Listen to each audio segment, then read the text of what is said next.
Man saves baby deer after mom is hit by car.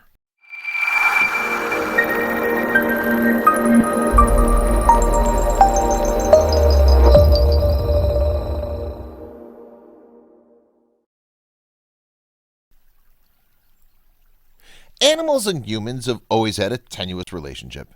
As the dominant species on the planet, we're at the top of the food chain. We use animals for our needs like food and clothing. Because we see animals as tools or simply resources, we tend to forget sometimes that these animals have families, just like we do. Sure, it may not be the same as a human family, but it's a family nonetheless. That's when you see baby animals who have been robbed of their parents because of human interference. It always seems to tug at the heartstrings.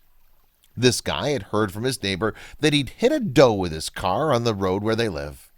Well out with his dog in the forest across the road from his house, his dog started going nuts. It bolted back into the woods, and what the guy found almost brought him to tears.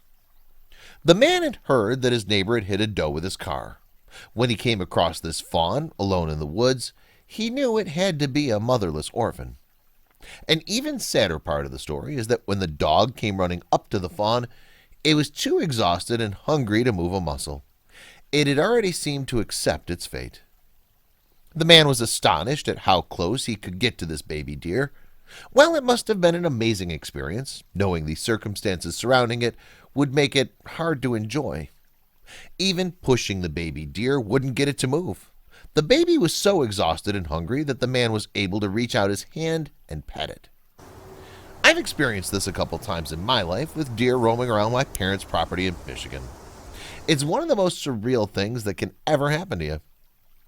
After a few hours, he was able to get the fawn to follow him back to his home.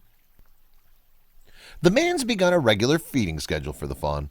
It took a while to get it to eat, but it's now eating more regularly and becoming more and more comfortable with its new situation. The poster's dog has actually seemed to adopt the baby deer. It will not let it out of its sight and is taken to protecting it day and night. The man who found it plans on taking it to an actual rehabilitation center when the snow clears. They should be able to give it the care it needs. Well, this is a sad story. The silver lining is that this little deer will get a chance to grow up when it almost would have starved to death in the wild without its mother. Please share this story with your friends and family.